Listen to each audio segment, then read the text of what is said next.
নমস্কাৰ আপোনালোক সকলোকে আমাৰ চেনেল ekuhipathলৈ স্বাগত আজি আমি আকৌ অসম হিষ্ট্ৰীৰ 40টা কোৱেশ্চন আলোচনা কৰিবলৈ লৈছো অসম হিষ্ট্ৰী আমাৰ কাৰণে বহুত ইম্পৰ্টেন্ট হৈ পৰে চাওক অসম হিষ্ট্ৰীৰ কিছুমান কোৱেশ্চনটো বুজিব লগা আছে কিন্তু কিছুমান কোৱেশ্চন জাস্ট মুখস্থ কৰিলে হ'ল খালি আপোনালোকে মুখস্থ কৰি দিব মনত ৰাখিব লাগিব আৰু যিবিলাকত এক্সপ্লেনেশ্যন দৰকাৰ নাই সেইবিলাকত মই এক্সপ্লেনেশ্যন দিয়া নাই কাৰণ এনেই সময়টো নষ্ট নকৰো আমি পৰীক্ষা যেহেতু পালেহি সোনকালে আমি কোৱেশ্চনখিনি কভাৰ কৰো বলক আজি ভিডিওটো আৰম্ভ কৰো আজি ফাৰ্স্ট কোৱেশ্চনটো হৈছে the British made aerodrome at Barnagar Sarbhog was set ablaze under the leadership of Brajanath in the year of August 1942 August 1943 August 1945 and August 1940 ইয়াত খুদিছে ব্ৰিটিছৰ বৰনগৰ যি এৰোড্ৰম আছিল আৰু সৰ্বগত যি পুলিচ ষ্টেচন আছিল ব্ৰজনাথ শৰ্মাই যে জুই লগাই দিছিল কোনটো ইয়াৰত দিছিলে কোন ইয়াৰত দিছিল 1942 43 45 40 1940 এটা চাওক ইয়াৰ ভিতৰত কোনটো ইম্পৰ্টেন্ট ইয়াৰ আমাৰ কাৰণে বাৰু ককচোন 1942 কিয় কাৰণে ইম্পৰ্টেন্ট হয় না 1942 কুইট ইণ্ডিয়া মুভমেন্ট হৈছিল সো ইয়াৰ এনসাৰটো কি হয় ইয়াৰ এনসাৰটো হ'ব এ আগষ্ট 1942 Here Jackson লিখিছো in 1936 Brajanath Sharma discontinued Kohinoor Opera Party তাৰপৰা উলাই আহিছিল আৰু joined the Indian Independence Movement join কৰিছিল he was the vice president of Varnagar Congress Committee vice president during the period of Quit India movement he and his associates alienated themselves from the non-violence movement and was the architect of destruction of the Barnagar aerodrome and Sarbuk police station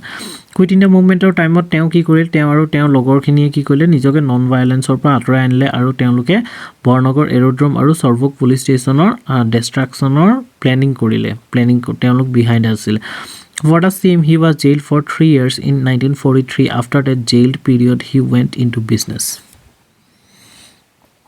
So, your answer to ki hobo August 1942.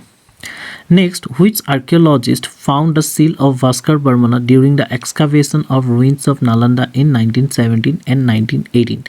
কিছুমান Assam history এনেকুৱা question আছে যিবিলাক question আপোনালোকে direct মুখস্থ কৰিলে হ'ব তাত ইমানটা বুজি থাকিব নালাগে আৰু কিছুমান কোৱেশ্চন আছে যিবিলাক অকমান বুজিব লাগিব কিছুমান টপিক আপোনালোকে বুজিলে কেইবাটা কোৱেশ্চন কৰিব পাৰিব আৰু কিন্তু কিছুমান বস্তু আপোনালোকে ডাইৰেক্ট মুখস্থ কৰিলে হ'ল ইয়াৰ ভিতৰত এটা খুদিছে যে ভাস্কৰবৰ্মনৰ যেটো সিল নালন্দা এক্সকাভেশন 1917 আৰু 1918 যেতিয়া নালন্দা এক্সকাভেশন খান্দা হৈছিল তেতিয়া ভাস্কৰবৰ্মনৰ সিলজন পাইছিল হেতু আৰ্কিটেক্ট জনৰ নাম কি So William F. Libby, Dr. David B. Spooner, Burnt Wood, R.E.M. Wheeler. মই অসমীয়াত এটো কাৰণে বুজাই দিছো যে আমাৰ কিছুমান অসমীয়া ষ্টুডেন্টও আছে যিবিলাক আমাৰ অসমীয়া মিডিয়ামৰ পৰা হয় আৰু তেওঁলোকে APSC কাৰণে প্ৰিপেয়াৰ কৰি আছে সো তেওঁলোকৰ সুবিধাৰ কাৰণে মই বস্তু অসমীয়াত যেহেতু নিলিখো হেতু কাৰণে অসমীয়াত মই কোৱেশ্চনটো বুজাই দিছো সো ইয়াৰ শুদ্ধ উত্তৰটো হৈছে Dr. David B. Spooner. Saksun in connection with Harshavardhan and Hiuen Kumar Bhaskarvarman visited ancient Buddhist University at Nalanda. Amar Kumar Bhaskarvarman ki hoisile amar Kamrupor তেওঁ গৈছিলে নালন্দা ভিজিট কৰিছিলে where his seal along with fragmentary seal of Harsha was found by archaeologist Dr. David B. Spooner along with his team during excavation in 1917 আৰু 1918 so Dr. B. Spooner কি কৈছিল 1917 আৰু 1918 যেতিয়া এক্সকাভেট কৰিছিলে এই নালন্দা ইউনিভাৰ্চিটিৰ যেটো ধ্বংস হৈ যোৱা অংশবিলাক তেতিয়া তাত আপোনাৰ কুমাৰ ভাস্কৰবৰ্মনৰ seal পাইছিলে When the uprising of Patharughat took place Patharughat uprising কেতিয়া আছিল 1890 1870 1851 1894 তো দৰং জিলাৰ যত Patharughat আছে তাত uprising হৈছিল uprising মানে কি হৈছে peasant revolt হৈছিল কিহৰ against that imposition of excess taxes মানে বহুত বেছি ট্যাক্স ইম্পোজ কৰাৰ কাৰণে তাত uprising হৈছিল এটা কোনটো ইয়াৰত uprising হৈছিল এটো আপোনালোকে ভালকে মনত ৰাখিব এটো এটা ইম্পৰ্টেন্ট পাৰ্ট হয় আসাম হিষ্ট্ৰী আৰু ইম্পৰ্টেন্ট টপিকও হয় তো ইয়াৰ শুদ্ধ উত্তৰটো হৈছে 1894 Section Patharughat, previously known as Patharughat, is a place in Assam, India. It is one of the revenue circles in Darong district. The place is famous for event of 1994, popularly known as Patharughatar Rann or Battle of Patharughat. 1894 ঘটনাটোৰ বাবে এই famous হয় এই জায়গাটোৰ নাম কি আছে Patharughatar Rann বুলি কোৱা হয় মনত ৰাখিব Bhogeswari Phukanani died during the period of which movement? এতিয়া খুদিছে যে Bhogeswari Phukanani কোনটো মুভমেন্টৰ সময়ত মৃত্যু হৈছিলে এতিয়া social movement Swadeshi movement quit India movement independence movement Swadeshi মুভমেন্টৰ সময়ত জানো কোনবা মৰিছিলে কোনো মৰা নাছিল নহয় হয় নাই স্বদেশী মুভমেন্ট কেতিয়া হৈছিলে যেতিয়া বেংগল পাৰ্টিশন হৈছিলে হয়নে তাৰ পিছত সোশ্যাল মুভমেন্টটো ডাইৰেক্ট ক্যান্সেল ইন্ডিপেন্ডেন্স মুভমেন্টটো ডাইৰেক্ট ক্যান্সেল এতিয়া থাৰ্ড যেটো অপচন আছে কুইট ইন্ডিয়া মুভমেন্ট হেতু হ'ব ইয়াৰ শুদ্ধ উত্তৰ সো Bhogeswari Phukanani কেতিয়া ঢুকাইছিলে কুইট ইন্ডিয়া মুভমেন্টৰ টাইমত At Saksun Bhogeswari Phukanani or Bhogeswari is one of the prominent martyrs of 1942 Quit India movement. She is very well known as the 60-year-old martyr in the central Assam. Bhabi Saksun 60-year বয়সটো মানে 60 বছৰ বয়সটো কেনেকুৱা মানে জোস আপোনাৰ ইন্ডিয়াৰ মানে কেনেকুৱা জোস ইন্ডিপেন্ডেন্সৰ কাৰণে Patharughator run or Battle of Patharughat was the consequence of এতিয়া হৈছে যে Patharughator এই মাত্ৰতে আমি পঢ়িছিলো যে Patharughator run হৈছিলে দৰঙত আপোনাৰ 1894 ত এই Patharughator run কিহৰ কাৰণে হৈছিল কি কাৰণে হৈছিলে ফাৰ্স্ট অপচন আছে enhance revenue collection by British through tax then ban on opium production হেতু সময়ত ওপিয়াম প্ৰডাকচনত বেন কৰি দিছিল আৰু মানে কি হয় যিবিলাক আপোনাৰ ব্ৰিটিছ গভৰ্নমেন্টে সেল কৰিব সেইবিলাকে হেৰি কৰিব পাৰে কিন্তু আমাৰ ইন্ডিভিজুৱেল আমাৰ ইন্ডিজিনিয়াস মানুহখিনি আমাৰ নিজা মানুহখিনি ওপিয়াম প্ৰডাকচন কৰিব পৰা নাছিল imposition of excise duty and none of the above ইয়াৰ শুদ্ধ উত্তৰটো হৈছে enhance revenue collection by British through tax ব্ৰিটিছে বহুত ট্যাক্স লৈ কি কৰিছিলে ৰেভিনিউ কালেকচন বহুত বঢ়াই দিছিল মানে ব্ৰিটিছে যেতিয়া আপোনাৰ অসমখন লৈ ললে অসমখন লোৱাৰ পিছত ব্ৰিটিছক বহুত ৰেভিনিউ মানে অসমখনৰ এডমিনিষ্ট্ৰেচনৰ কাৰণে ব্ৰিটিছক বহুত পইচা লাগা হল এতিয়া তেওঁলোকেটো ইংলেণ্ডৰ পৰা পইচা আনিবলৈ অসম শাসন নকৰে সো সেই পইচাবোৰ গুটে অসমৰ পৰা তেওঁলোকে কালেক্ট কৰিব ট্ৰাই কৰিছিল আৰু হেতু কাৰণে তেওঁলোকে জিটি ট্যাক্স লগাই দিছিল তেওঁলোকে বিভিন্ন ধৰণৰ কৰ লগাই দিছিল যেনে নাঙল কৰ জুহাল কৰ বাৰী কৰ এনেকা বিভিন্ন ধৰণৰ কৰ লগাই পেলাই ট্যাক্স লগাই পেলাই কি কৰিছিল যিমান পাৰে পইচা উঠাব যত্ন কৰিছিল আৰু তাৰ কাৰণে কি হৈছিল Patharughator ৰণ হৈছিল 1894 ত The place is famous for the event of 1940 popularly known as Patharughator run. After the British annexation of Assam in 1826, surveys of the vast lands of the state began. মানে কি কলে 1826 ত যেতিয়া ব্ৰিটিছে ললে তাৰ পিছত গোটেই ল্যান্ডবোৰ সাৰ্ভে কৰিলে সাৰ্ভে কৰি পেলাই ব্ৰিটিছে গম পালে যে ল্যান্ড যিমান আছে হিমান আমি ৰেভিনিউ পোৱা নাই ইয়াত বহুত বেছি ৰেভিনিউ পাব লাগে আৰু তাৰ পিছত তেওঁলোকে বিভিন্ন ধৰণৰ ট্যাক্স ইম্পোজ কৰাত লাগিল আৰু তাৰ কাৰণে কি হৈছে মানুহবোৰ অসন্তুষ্ট হল আৰু 1894 ত Patharughator ৰণ হৈছিল Now, who was the cabinet minister in Gopinath Bordoloi Ministry in 1948? Here, jikita option ase Prafula Kumar Mohandas, Syed Mohammad Sadullah, Tarun Gogoi, Fakhruddin Ali Ahmed. A আৰু C to direct cancel. Ketu possible নহয়. Next ase Syed Mohammad Sadullah আৰু Fakhruddin Ali Ahmed. এই দুজনৰ ভিতৰতে কোনোবা এজন হ'ব লাগিব। ইয়াৰ শুদ্ধ উত্তৰটো কি চাওকচোন। Fakhruddin Ali Ahmed. ইয়াত লিখা আছে he met Jawaharlal Nehru in England in 1925. 1925 to Fakhruddin Ali Ahmed কি হৈছিল Jawaharlal Nehru ইংলেণ্ডত লগ পাইছিল he joined the INC and actively participated in the Indian freedom movement in 1942 he was arrested during the Quit India movement and sentenced to 3.5 years imprisonment 1942 to Fakhruddin Ali Ahmed arrest কৰা গৈছিল আৰু 3 বছৰ আৰু half years মানে 3.5 বছৰ তেওঁ কি কৈছিল প্ৰিজন কৰিছিল জেলত ৰাখিছিল he was a member of Assam Pradesh Congress Committee from 1936 of AICC from 1947 Assam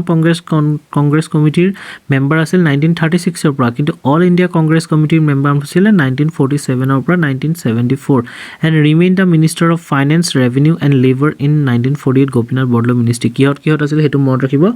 ফাইনান্সত আছিল ফাইনান্সৰ টাকা লাগলে ৰেভিনিউটো থাকিব আৰু ইফালে লেবাৰত আছিল কেতিয়া আছিল 1948 ত Next আছে when was the Matak territory annexed to the British Dominion Matak territory কেতিয়া ব্ৰিটিছে annex কৰি লৈছিল মানে হস্তগত কৰি লৈছিল এটা 1877 1842 1849 1845 ব্ৰিটিছে যেতিয়া 1826 ত অসমলৈ আহিলে আহিপলা অসমকটো আপোনাৰ মানৰ পৰা মুক্তি দিলে কিন্তু ব্ৰিটিছ উভতি নগল নজোৱাৰ পিছত ব্ৰিটিছে কি কৰিলে অসমৰ যিবিলাক আপোনাৰ ৰিসোৰ্স দেখিলে অসমৰ যি পটেনশিয়াল দেখিলে তেওঁলোকে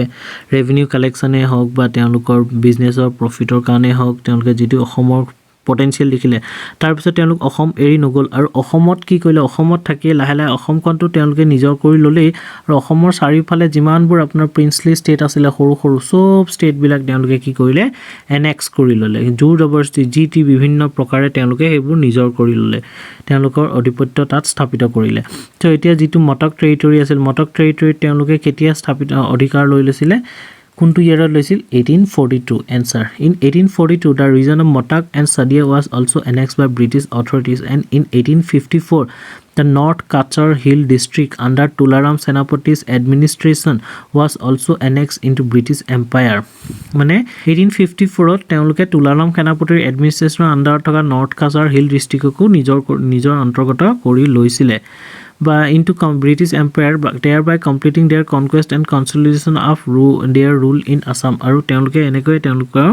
অসমৰ ৰুল কমপ্লিট কৰিছিল কাৰণ অসমেই নহয় গোটেই অসমৰ চাৰিফালে যিমানবোৰ সৰু সৰু ষ্টেট বিলাক আছিল সববোৰ তেওঁলোকে এনেক্স কৰি লৈছিলে নেক্সট আছে the Chinese pilgrim Hiuen Tsang visited Kamarupa in which year আমি জানো যে চাইনিজ পিলগ্ৰিম Hiuen Tsang আহিছিলে Hiuen Tsang কেতিয়া আহিছিলে কুমাৰ ভাস্কৰ বৰ্মনৰ দিনত আহিছিল আৰু কুমাৰ ভাস্কৰ বৰ্মনৰ কাৰ ফ্ৰেণ্ড আছিলে সম্ৰাট হৰ্ষবৰ্ধনৰ ফ্ৰেণ্ড আছিলে এতিয়া কি তাৰ পৰা চাব গলে আমাৰ অপচন এ আৰু অপচন ডি ভিতৰত যিকোনো এটা হ'ব লাগে আৰু বি আৰু সি টো কেনসেল গুছি গৈছে সো অপচন এ আৰু অপচন ডি ভিতৰত কোনটো শুদ্ধ হ'ব জানানে অপচন ডি 642 আৰু 643 এডি ৰ সময়ৰ ভিতৰত তেওঁ অসমলৈ আহিছিলে আৰু তেতিয়া তেওঁ এখন কিতাপ লিখিছে সিইউ কি নাম শুনিছে চাগে সিইউ কি তেওঁ অসমৰ বিষয়ে বিশেষ কামৰূপৰ বিষয়ে এটা বিৱৰণ লিখি থৈ গৈছে ইয়াৰ শুদ্ধটো হ'ব 642 আৰু 643 AD in the reign of Bhaskarvarman During freedom struggle the Mrityu Bahini was formed by freedom struggle সময়ত মৃত্যু বাহিনী কোনে খুলিছিলে এতিয়া এটা শান্তি বাহিনী এটা মৃত্যু বাহিনী দুইটা তেমে খুলিছিল আৰু এই মৃত্যু বাহিনীৰে মেম্বাৰ আছিল কনকলতা এতিয়া এইকিটা কোনে খুলিছিলে কনকলতা বৰুৱা ৰাণী গাইডেনলিউ চন্দ্ৰবা শইকীয়ানী পুষ্পলতা দাস কনকলতা বৰুৱাটো নহয় এই মাত্ৰ কলুৱে ৰাণী গাইডেনলিউ নহয় আৰু চন্দ্ৰবা শইকীয়ানীও নহয় সো এনসাৰটো কোন আছে পুষ্পলতা দাস তেওঁ খুলিছিলে এটা চাকচোন Her activities gave her opportunities to work alongside Mridula Saravai and Vijay Lakshmi Pandit as well as Omio Kumar Das, then sitting member of Legislative Assam Assembly. Yat apnaloke Mridula Saravai, Vijay Lakshmi Pandit aru Omio Kumar Das je teo logot related asil ei bostu to mon rakhibo. She returned to Assam after her marriage and formed two organizations, Shanti Bahini and Mrityu Bahini. In September 1942, Das and her comrades of Mrityu Bahini led a protest to the local police station, holding the national flag of India, and it was at this procession the police often fired, which led to the death of colleague Kanaklata Barua. Gopurat hosil no 1942 তেওঁলোকে police ষ্টেচনত জোৰ জবৰদস্তি কি কৰিব গৈছিল Indian national flag লৈ গৈ পেলাই হোইষ্ট কৰিব বিচাৰিছিল তাত লগাব বিচাৰিছিল আৰু তেতিয়া যেতিয়া পুলিচে ফায়াৰ কৰিলে তেতিয়া কনকলতা বৰুৱা তাতে ঢুকাল তেওঁ কোৰ মেম্বাৰ আছিলে মৃত্যু বাহিনীৰ মেম্বাৰ আছিলে কুশল Konwar was hanged in the charge of কুশল কোঁৱৰক শহীদ কুশল কোঁৱৰক যেতিয়া হ্যাং কৰা হৈছিল 1943 তেওঁ কি কাৰণে কি দুখত তেওঁক মানে ফাঁসি দিয়া হৈছিল এক নম্বৰতে non cooperation movement quit India movement conspiracy and train derailment near Sarupathar sepoy mutiny চাওক নন কোঅপাৰেশন মুভমেন্টত তো তেনেকৈ কোনো মৃত্যুবৰণ কৰা নাছিল কাকো ফাঁসি দিয়া নাছিল কুইট ইন্ডিয়া মুভমেন্টত বহুতখিনি মৰিছে কিন্তু এটা ডাইৰেক্ট কুইট ইন্ডিয়া মুভমেন্ট বুলি কলেও নহব তাৰ কি কাৰণে বুলি সুধিছে সেপয় মিউটিনটো পসিবল নহয় কাৰণ সেপয় মিউটিনি হৈছিল 1857 সিপাহী বিদ্ৰোহ মানে সিপাহী বিদ্ৰোহ এটা C too was conspiracy and train derailment near Sarupathar মানে কি কৰিছিলে কুশল কোঁৱৰহতে সৰুপথাৰৰ ওচৰত ট্ৰেইন ডিৰেইলমেন্ট কৰিছিল সো এতিয়া ইয়াৰ শুদ্ধটো হৈছে সি কনস্পাইৰেচি and train derailment near Sarupathar section on 15 June 1943 Kushal Konwar was hanged in Jorhat jail কেতিয়া ঢুকাইছিলে 15 জুন 1943 এই বস্তুটো মনত ৰাখিব 15 June 1943 accusing Kushal Konwar as the chief conspirator of the train sabotage the police arrested him পুলিচে কলে যে ইয়ে মেইন কনস্পাইৰেটৰ আৰু ইয়াকে ধৰিছে বুলি ধৰিলে তেওঁ an ardent follower of Gandhiji and his principle of non-violence Kushal was ignorant about the sabotage plan and action তেওঁ গান্ধীজিক বহুত ফলো কৰিছিল আৰু নন ভায়োলেন্স খুব মানিছিল গান্ধীজিৰ আৰু তেওঁ এই বিষয়ে একো গমে পোৱা নাছিল কিন্তু তথাপি তেওঁক এৰেষ্ট কৰিলে আৰু পিছত 1943 ত তেওঁক ফাঁসি দিয়া হ'ল সাধাৰণতে সেইটো সময়ত কিছুমান এনেকুৱা মানুহকো মানে ব্ৰিটিছে শাস্তি দিছিল যিবিলাক ইনভলভেই নাছিল মানে Ratnamala compiled by Purushottam Vidyavagis is a work on which field? ইয়াত আপোনালোকে দুটা কুৱেশ্যন মনত ৰাখিব লাগিব যে ৰত্নমালা আৰু কোনে লিখিছিল পুৰুষোত্তম বিদ্যাবাগীছ কুৱেশ্যনৰ পুৰুষোত্তম বিদ্যাবাগীছ দি পেলাই কি লিখিছিল সেইটোও সুধিব পাৰে বা ৰত্নমালা কোনে লিখিছিল সেইটোও সুধিব পাৰে আৰু ইয়াত সুধিছে যে ৰত্নমালা যে পুৰুষোত্তম বিদ্যাবাগীছে লিখিছিল সেইখন কিহৰ ওপৰত লিখিছে মানে কিহৰ ওপৰত আছিল এক নম্বৰতে নভেল আছিল দুই নম্বৰতে এষ্ট্ৰলজি আছিল তাৰপিছত তিনি নম্বৰতে গ্ৰামাৰ নহ'লে পয়েট্ৰি ইয়াৰ শুদ্ধ উত্তৰটো হৈছে grammar officer who was beaten to death during the uprising in Assam মানে এই তলত দিয়া lieutenant Bruce lieutenant Herbert Scones lieutenant Brown lieutenant Singer এই চাৰিজনৰ ভিতৰত কোনজন ব্ৰিটিছ অফিচাৰে বিটেন টু ডেথ যাক মানে মাৰি পেলোৱা হৈছিলে একদম অসমত যেতিয়া আপৰাইজিং হৈছিলে পিজেণ্ট আপৰাইজিং সেইটো আপৰাইজিঙত তেখেতক মাৰি পেলোৱা হৈছিল ইয়াৰ ভিতৰত কোনজন আছে ইয়াৰ ভিতৰত কোনটো আপৰাইজিঙত মাৰিছিল বাৰু 1861ত যিটো ফুলগুৰি ঢেৱা আছিল এই ফুলগুৰি ঢেৱাতে মৰিছিলে কোন মৰিছিলে লেফটেনেণ্ট সিংগাৰ মৰিছিলে Jackson. Lieutenant Singer was the first British officer who was beaten to death during uprising in Assam. Lawrence Singer was a lieutenant singer in the United States Navy who was also an officer formerly assigned to JAG. So কি হয় Lieutenant Singer Phulguri ঢেৱাৰ টাইমত তেখেতক মাৰি পেলাইছিলে Provincial self autonomy was introduced to Assam from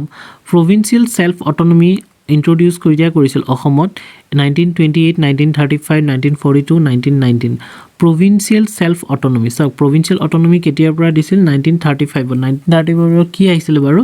government of India act আহিছিল মানে আৰু 1935 ৰ পৰা provincial autonomy দিছিল so আসামটো এনসাৰটো হ'ব B 1935 the government of India Act 1935 provided provincial autonomy and further enlarged the elected provincial legislatures to 108 elected members government of India Act 1935 provincial autonomy দিছিলে আৰু কি কৰিছিলে provincial legislature বিলাকৰ মেম্বাৰৰ সংখ্যাটো বঢ়াই দিছিলে 108 elected members in 1937 elections were held for the newly created Assam Legislative Assembly established in Shillong আৰু 1937 ত first election হৈছিলে আৰু সেইটো সময়ত legislative assembly কোড স্থাপিত কৰিছিলে শিলঙত কৰিছিলে এছেম্বলিটো মানে আৰু তেতিয়া ফাৰ্স্ট ইলেকশন হৈছিল 1937 এই বস্তুটো মনত ৰাখিব Next, Orundoy was first Assamese journal. It was printed and published from Sibsagar by Orundoy 1846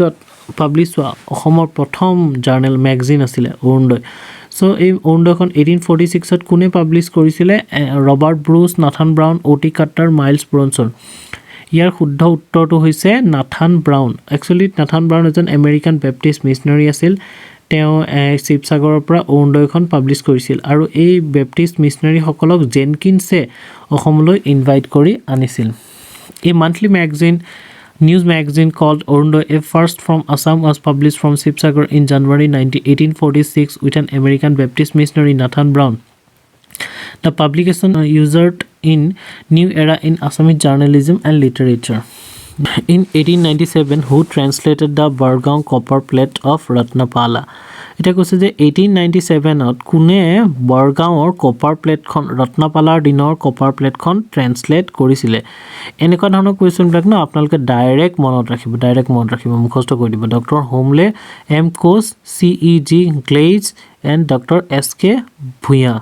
ইয়াৰ শুদ্ধ উত্তৰটো আছে ডক্টৰ হোমলে আপোনালোকে এটা কাম কৰিব যিবিলাক কোৱেশ্চন মুখস্থ কৰিব ন সেইবিলাক কাপাক ধৰিব দিব কোনোবা ঘৰৰ মানুহক ধৰিব দিব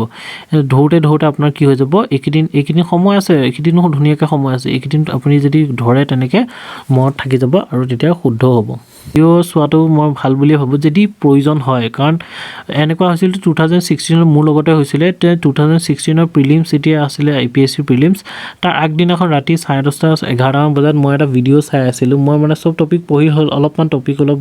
পঢ়া হোৱা নাছিল সেই ভিডিওটো চালো আৰু পিছদিনা ইন্টাৰেষ্টিংলি সেই ভিডিওটোৰ পৰা মোৰ দুটা কোৱেশ্চন কমন পৰিলে সো সেই ভিডিওটো চাই পেলাই মোৰ লাভ হ'ল ন লোকসানটো একো নহল হয়নে এতিয়া চাওক 60 number কোৱেশ্চনটো Kanaklata Barua became a martyr of which national movement first quit India movement 1942 Swadeshi movement non cooperation movement civil disobedience movement অলপ আগতে আমি কৈ গৈছিলো Kanaklata Barua কোন বাহিনীৰ লগত জড়িত আছিল মৃত্যু বাহিনীৰ লগত জড়িত আছিল আৰু তেতিয়া তেওঁ ক'ত ঢুকাইছিলে 1942 কুইট ইণ্ডিয়া মুভমেণ্টত গহপুৰত আপোনাৰ যেতিয়া হোইষ্ট কৰিব গৈছিল নেশনেল ফ্ল্যাগ তেতিয়া Kanaklata Barua ঢুকাইছিলে হয়নে এই এনচাৰটো হ'ব কুইট ইণ্ডিয়া মুভমেণ্ট কাৰণ স্বদেশী movement non corporation movement civil disobedience movement এইকেইটা নহয় ইয়াত কোনো দোকান আছিল Mahatma Gandhi first visited Assam in the year Mahatma Gandhi অসমলৈ প্ৰথমবাৰ কোন বছৰ আহিছিলে এইটো ইম্পৰ্টেণ্টভাৱে মনত ৰাখিব 1924, 1921, 1931, 1929 so Mahatma Gandhi কোন ইয়াৰত আহিছিলে 1921ত ফাৰ্ষ্ট অসমলৈ আহিছিলে Gandhi's first visit in August 1921 had an electrifying impact in his frontier province মানে গান্ধীজি সেইটো সময়ত জ্বলে যায় নহয় মানুহবিলাক মানে একেবাৰে কমপ্লিটলি মানে ইণ্ডিয়ান ফ্ৰীডম ষ্ট্ৰাগলত অটোমেটিক তেওঁলোকে সোমাই পৰে তেওঁলোক ইমান ইনস্পায়াৰ্ড হয় saga of anti-imperial resistance has not yet caught the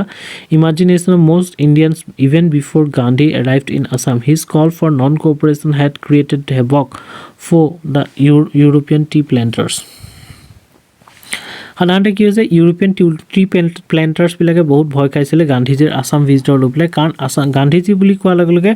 চবেই মানে চব তেওঁৰ প্ৰতি ইমান ইনফ্লুৱেঞ্চ হৈছিল নহয় তেওঁৰ কথা বা তেওঁৰ এপিলবিলাকক লৈ পেলাই সেইটো কাৰণে যদি বাগানৰ কাম কৰা মানুহবিলাকে যদি গান্ধীজীৰ কথা শুনি নন কৰ্পৰেট কৰা আৰম্ভ কৰি দিয়ে তেতিয়া আপোনাৰ টি প্লেণ্টেশ্যনত বহুত লছ হৈ যাব সেইটো কাৰণে তেওঁলোকে বহুত ভয় খাইছিল the first peasant uprising against the British was known as অসমত যিকেইটা পিজেণ্ট আপৰাইজিং হৈছিলে ফাৰ্ষ্ট যিটো হৈছিলে তাক কি নামেৰে জনা গৈছিলে battle of Itakhuli battle of Saraighat Phulaguri ধাবা এণ্ড পথৰুঘাটৰ rice mill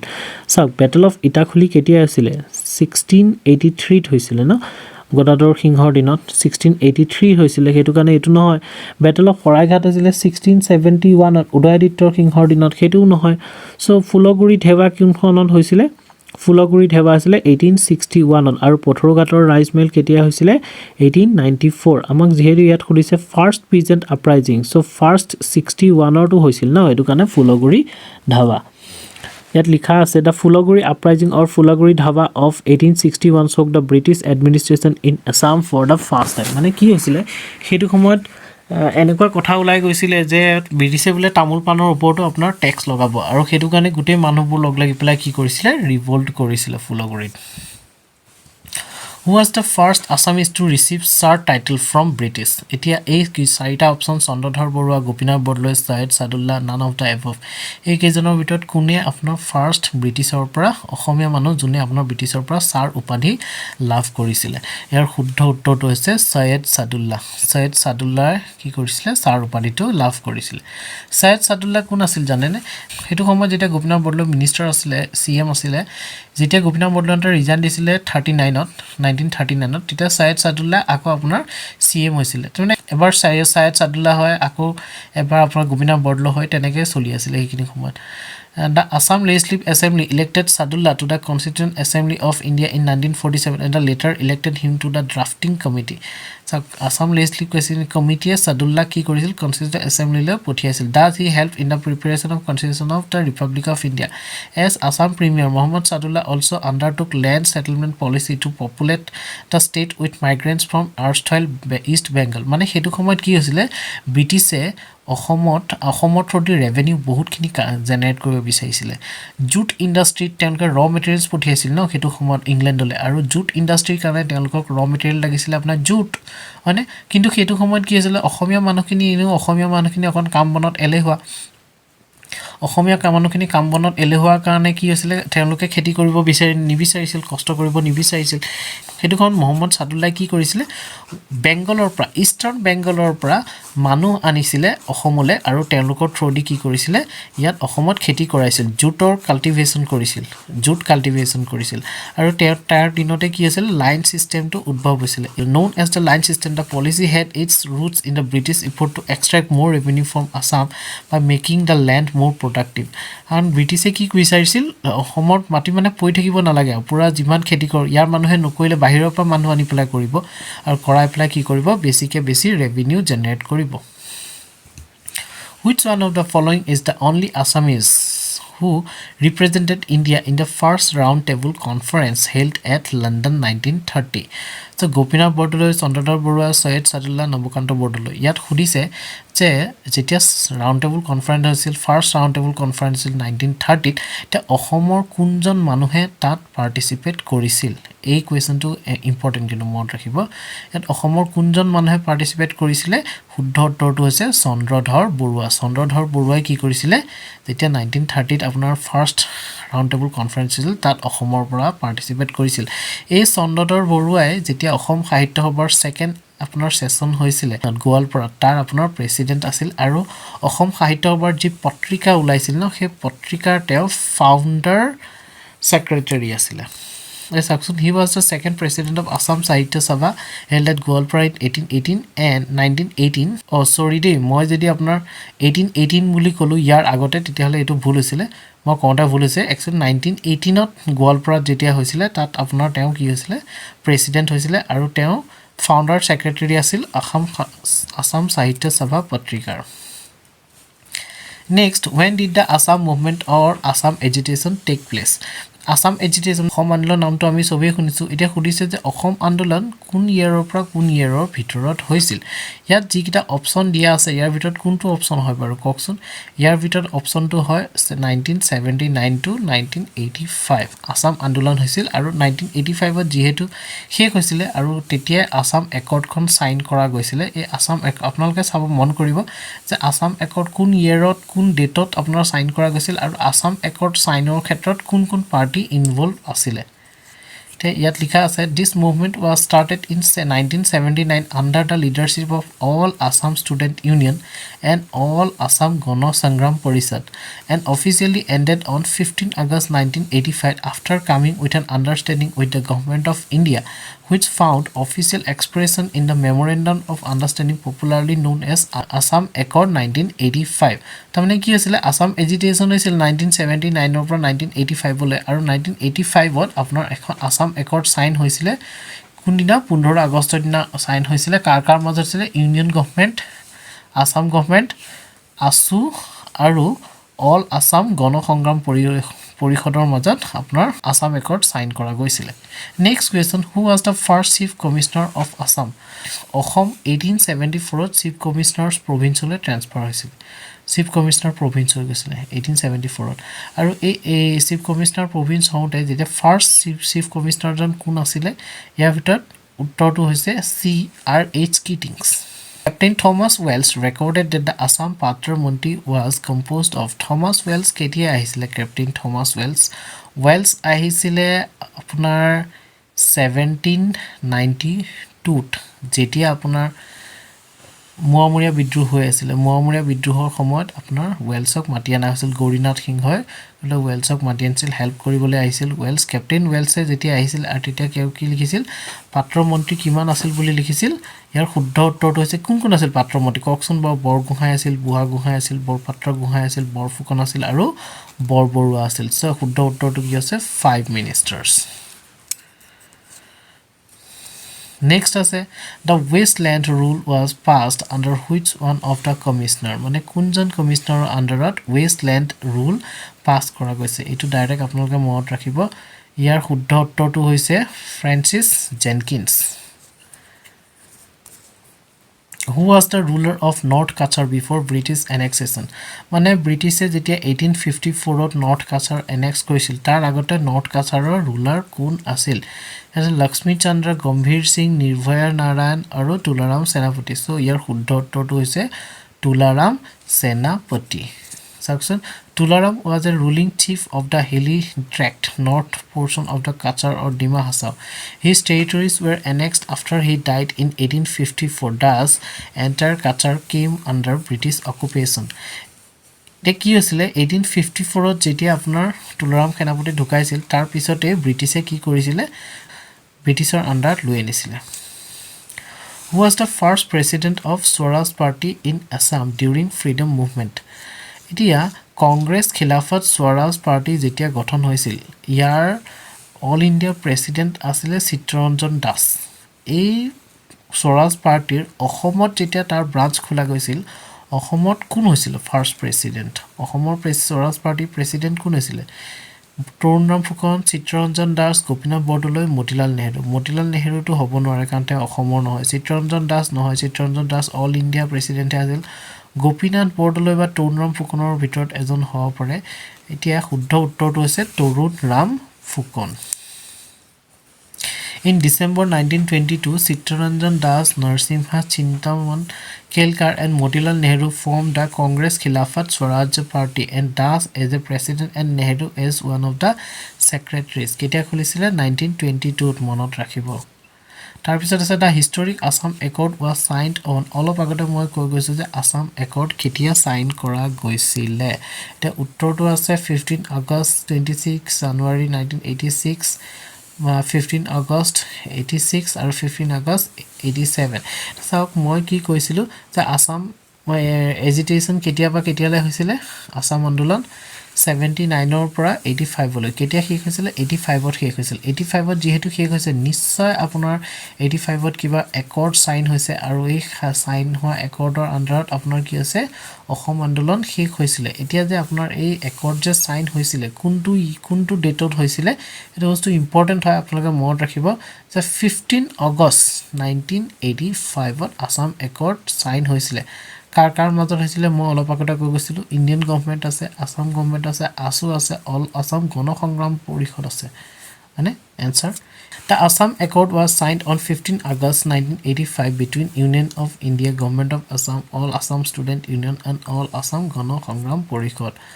Next question, when was the diarchy system was introduced in Assam province? Assam province diarchy system ketia start hoisile 1905 1901 1921 আৰু 1919 ত মহাত্মা গান্ধী আমাৰ ইয়াত আহিছিল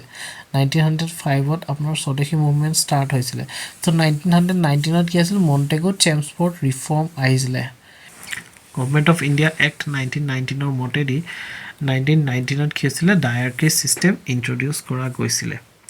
British India Montego Chelmsford reforms enacted throughout the Government of India Act 1990 expanded the Assam Legislative Council and introduced the principle of diarchy whereby certain responsibilities such as agriculture, health, education and local government were transferred to elected ministers. Mane গোটেই power খিনি সেন্ট্ৰেলাইজ কৰি নাথাকি কিছুমান টপিকৰ ওপৰত power ষ্টেটক দি দিছিলে Piyali Phukan was hanged in the year 1826 1830 July 26 1838 July 26 1830 তাৰনে কি হৈছিল পিয়লি ফুকনৰ যেতিয়া আপোনাৰ ফাৰ্স্ট গুমধৰ কোঁৱৰে বিদ্ৰোহ ঘোষণা কৰিলে 1828 ত গুমধৰ কোঁৱৰৰ বিদ্ৰোহ দমন হ'ল হোৱাৰ পিছত 1829 ত গদাধৰ সিংহই বিদ্ৰোহ ঘোষণা কৰিছে খেতিও দমন হ'ল তাৰ পিছত আহিলে আপোনাৰ 1830 চনত কি কৰিছিল ধনঞ্জয় বৰগোহাঁই পিয়লি ফুকন ধনঞ্জয় বৰগোহাঁই দুই পুত্ৰ হৰকান্ত হৰনাথ জোৱায়েক জিউৰাম দুলিয়া বৰুৱা তেওঁলোকে ব্ৰিটিছৰ বিৰুদ্ধে বিদ্ৰোহ কৰিলে আৰু এই বিদ্ৰোহৰ ফলত যেতিয়া সদিয়াখোৱা গোহাঁই নিজকে লয়েল দেখুৱাবৰ কাৰণে ব্ৰিটিছক সকলো কথা বিৱৰি কৈ দিলে আৰু আপোনাৰ দুখন তেওঁলোকৰ বিদ্ৰোহীৰ দুখন চিটি ব্ৰিটিছৰ ওচৰত হেণ্ডঅভাৰ কৰি দিলে সো বিদ্ৰোহটো মৰহি গ'ল আৰু ইয়াৰ ফলত পিয়লি ফুকন আৰু জিউৰাম দুলিয়া বৰুৱাক ব্ৰিটিছে ফাঁচীৰ হুকুম দিলে আৰু আপোনাৰ ধনঞ্জয় বৰগোহাঁই আৰু হৰকান্ত পলাই হাৰিলে আৰু এই পিয়লি ফুকনক যে ফাঁচীৰ হুকুম দিছিল ইয়াত যি কিজন আপোনাৰ অসমীয়াই হেৰি কৰিছিল কাশীনাথ তামুলী ৰাধানাথ বৰবৰুৱা আৰু মণিৰাম দেৱান তেওঁলোকে ইয়ালোকৰ বিচাৰ কৰিছিল বিচাৰ কৰি মৃত্যুদণ্ড দিছিল আৰু 1830 জুলাই 26 ত তেওঁলোকক মৃত্যুদণ্ড দিয়া হৈছিল Answer to Piyali was sentenced to death along with Jiuram Dulia Burua and hanged in July 26, 1930 after a trial. Hand on hobolaisil de in nohoy. Who was appointed as the first governor of Assam in the year 1921? The 1921 ot first governor of Assam kun hoisile. The answer kita Akbar Hydri, Nicholas Bitson Bell, Anisetti Raghuveer and none of the above. Your শুদ্ধ উত্তৰটো হৈছে Nicholas Beatson Bell 1921 Mahatma Gandhi আহিছিল অসমলৈ Nicholas Dodd Beatson Bell was the first governor of Assam British occupied he served from January 3 1921 to March 2 1921 কম সময়ৰ কাৰণে হৈছিল কিন্তু প্ৰথম হৈছিল Shanti Sena force was formed in Assam before non-cooperation movement, civil disobedience movement, quit India movement and none of the above. মই অলপ আগতে কৈছিলো যে শান্তি সেনা কোনে ফৰ্ম কৰিছিলে এগৰাকী মানুহ আছিল তেওঁ শান্তি সেনা আৰু মৃত্যু বাহিনী নামেৰে দুটা গ্ৰুপ খুলিছিলে আৰু এই শান্তি সেনাটো কোনটো মুভমেন্টৰ আগত খুলিছিলে non cooperation movement civil disobedience movement quit India movement and none of the above quit India মুভমেন্টৰ আগত পুষ্পলতা দাসে খুলিছিল আৰু ভায়োলেন্সৰ ফলোৱাৰ্ছ আছিল তায়ত এই শান্তি সেনাটো খোলা গৈছিল the Shanti Sena or peace army was made up of Gandhi's non violence followers in India আৰু কোনে খুলিছিল Pushpalata Das Who among the following from Assam joined famous Dandi March? Navin Chandra Bordoloi, Torunram Phukan, Liladhar Barua আৰু Kuladhar Soikia. So 1930 কি হৈছিল Dandi March হৈছিল আৰু দাণ্ডি মাৰ্চৰ শেষত সল্ট ল ব্ৰেক কৰা হৈছিল আৰু তাৰ পৰা সিভিল ডিসঅবিডিয়েন্স মুভমেন্ট ষ্টাৰ্ট হৈছিল এটো মাৰ্চৰ 12 তাৰিখে আৰম্ভ হৈছিল আৰু এপ্ৰিলৰ 6 তাৰিখে খতম হৈছিল আৰু ইয়াত 78 জন ফলোৱাৰ গৈছিল মহাত্মা গান্ধীৰ ইয়াৰ ভিতৰত অসমৰো এজন ফলোৱাৰ আছিল এতিয়া ইয়াৰ শুদ্ধ উত্তৰটো হৈছে Liladhar Barua The historic Dandi March, Liladhar Barua from Assam participated, which broke the salt law. Next, in which year Hemkus was published? Hemkuk Ovidhan kon kun bosor publish kora goisil. Hemkuk kon hoise Ohomia bhashar second mane 2 number Ovidhan. First Ovidhan kon 1867 on Miles Bronsone compiled kori uliaisil aru ei Hemkuk kon kone likhisil Hemchandra Barua likhisile kun year ot yak publish kora goisil er শুদ্ধ উত্তৰটো হৈছে 1900 ত publish kora goisil. Hemkuk was the second dictionary in Assamese language on Sanskrit spelling compiled by Hemchandra Barua. First dictionary was published in 1867 by Miles Bronson. মনত ৰাখিবা Miles Bronson 1867 ত first dictionary খন বনাইছিল আৰু second dictionary খন হৈছে Hemkuk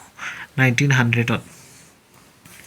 Which major incidents occurred in Assam in 1894? এতিয়া 1894 ত কোনটো major incident অসমত হৈছিল মই অলৰেডি কৈ আহিছো যে 1894 ত কোনটো আপোনালোকৰ ইনসিডেন্ট হৈছিল যে আমাৰ অসমত হেতু সময়ত কি ইনসিডেন্ট হৈছিল যিখিনি আমাৰ ৰিভল্ট হৈ গল তাৰ পিছত কি হৈছিল peasant uprising হৈছিল মানে ইয়াৰ যিটা অপচন দিয়া আছে দণ্ডুৱা দ্ৰুহ হৈছিল কমলেশ্বৰ সিংহৰ দিনত ইয়াত হৰদত্ত আৰু বীৰদত্ত কামৰূপক স্বাধীন ৰাজ্য হিচাপে ঘোষণা কৰিছিল পিছত এই দণ্ডুৱা দ্ৰুহ আপোনাৰ দমন কৰাও গৈছিল নেক্সট আছে আপোনাৰ ফুলগুৰি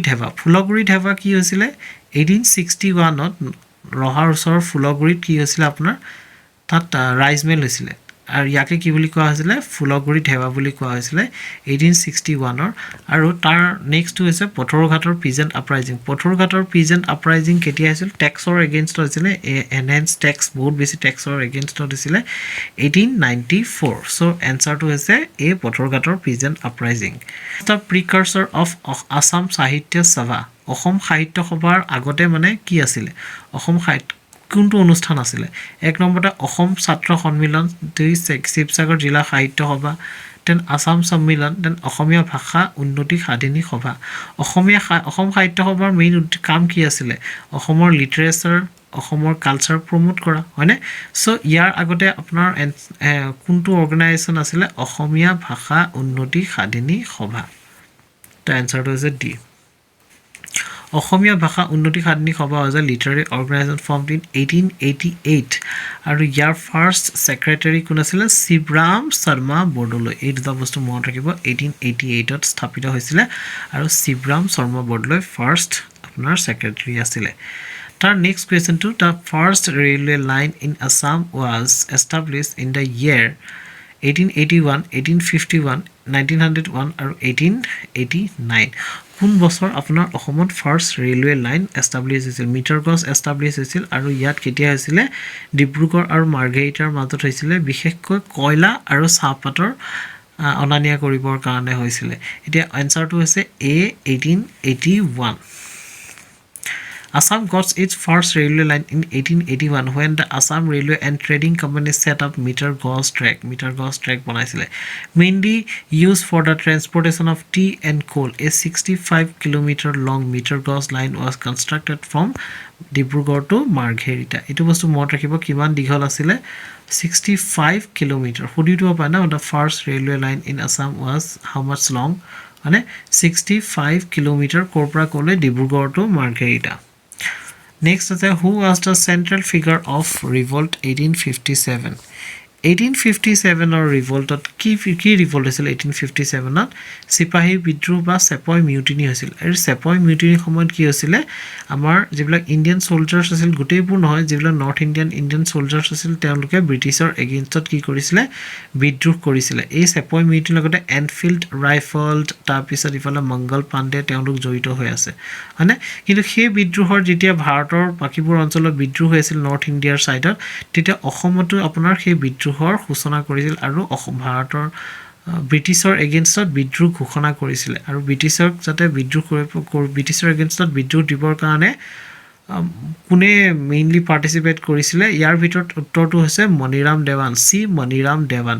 কিহৰ কাৰণে মণিৰাম দেৱান ফাৰ্ষ্টতে কি আছিল তেওঁ ব্ৰিটিছৰ খুব সাপোৰ্টাৰ আছিল মই এটা কোৱেশ্যনত আপোনাক কৈছো যে পিয়লি ফুকনৰ যেটো ট্ৰায়াল আছিল তাৰ এজন জাজ কোন আছিল মণিৰাম দেৱান আছিল কিন্তু ইয়াৰ পিছত কি হল মণিৰাম দেৱানে ব্ৰিটিছৰ বিভিন্ন নীতিত বা বিভিন্ন কামকাজত তেওঁ অসন্তুষ্ট হৈ ব্ৰিটিছৰ এগেইনষ্ট হৈ গৈছিল আৰু ব্ৰিটিছৰ এগেইনষ্টৰ ৰিভল্ট কৰিব ট্ৰাই কৰিছিল 1857 ত আৰু ইয়াৰ শুদ্ধ উত্তৰটো কি আছে সি Maniram Dewan Maniram Datta Barua, popularly known as Maniram Devan, was an Assamese nobleman in British India.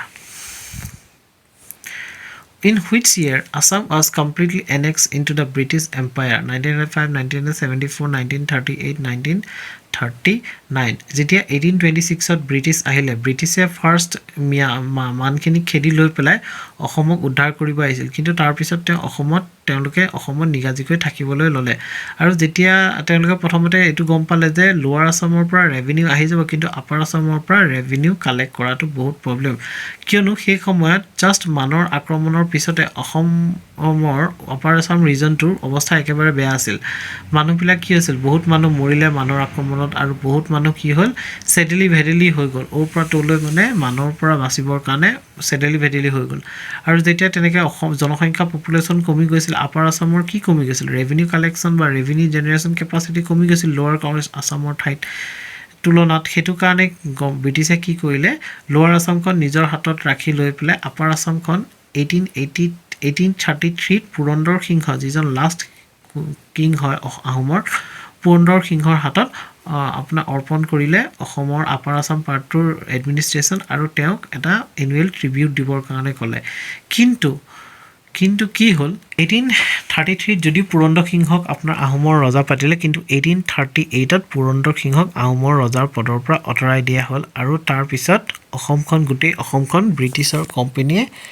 লৈ লৈছিলে In 1828, the Kachari kingdom was annexed under the doctrine lapse king after the king Govind Chandra was killed. Etu mot rakhibo je northeaster kunkhon state of first doctrine of lapse or underot ki korisile hostagata korisil British etu ase Kachari kingdom doctrine of lapse mot asane It is in 1832 the Khasi king surrendered and the British increased their influence over the Jaintia ruler. In 1833, Upper Assam became a British protectorate under the erstwhile ruler of Ahom kingdom Purandar Kingha. But in 1838 the region was formally annexed into the British Empire. Purandar Kingha অতৰাই পেলাই 1838 আকৌ ব্ৰিটিছে নিজৰ হাতলৈ লৈ গৈছিল আৰু এতিয়া complete অসমখন ব্ৰিটিছৰ হাতত গুচি গৈছিল Rani Gaidinlieu, a famous character of Indian movement, belonged to which tribe? Rani Gaidinlieu নাম শুনিছে চাগে এটা খুঁজে যে Rani Gaidinlieu কোনটো ট্ৰাইবৰ মেম্বাৰ আছিল Kachari Karbi Naga and Bodo Rani Gaidinlieu কোনটো ট্ৰাইবৰ মেম্বাৰ আছিল নাগা ট্ৰাইবৰ মেম্বাৰ আছিল Rani Gaidinlieu, a famous character of Indian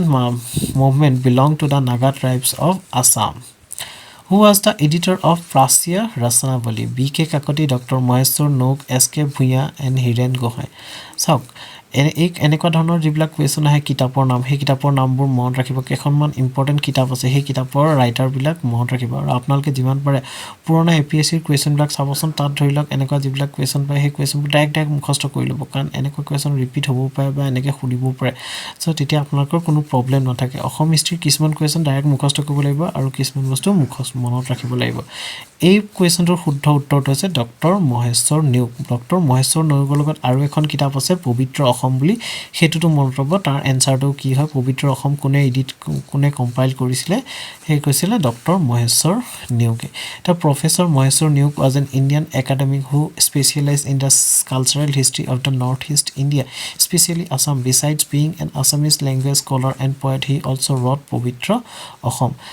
আজিলৈ ইমানে এই 40টা কুৱেশ্যন আমি ডিসকাস কৰিলো নেক্সট অসমৰ আৰু দুটা ভিডিও আনিম তাতো মই অসমৰ বহুখিনি কুৱেশ্যন ডিসকাস কৰিম আপোনালোকে ভিডিওবোৰ চাওক আৰু কুৱেশ্যনখিনি প্ৰেক্টিছ কৰক ধৰক কাবাৰক ধৰিব দিয়ক মুখস্থ কৰক আৰু পৰীক্ষা ভাল হ'ব টেনচন ল'ব নালাগে অসম হিষ্ট্ৰী যদি আপোনালোকে বহুত ভালকৈ অসম হিষ্ট্ৰী বুলি নহয় অসমৰ হিষ্ট্ৰী কালচাৰ লিটাৰেচাৰ চিনেমা এই গোটেইখিনি আপোনালোকে যদি এবাৰ ভালকৈ চাই লয় না তেতিয়া বহুতখিনি কুৱেশ্যন আপোনালোকে এটেম্প কৰিব পাৰিব বাকী পলিটি হিষ্ট্ৰী এইবিলাকৰ ওপৰতো ভিডিঅ' আনি আছোঁ আপোনালোকে জিঅ'গ্ৰাফি অলপ ভালকৈ চাওক বাকী আজিলৈ ইমানে নেক্সট ভিডিঅ'ত লগ পাম থেংক ইউ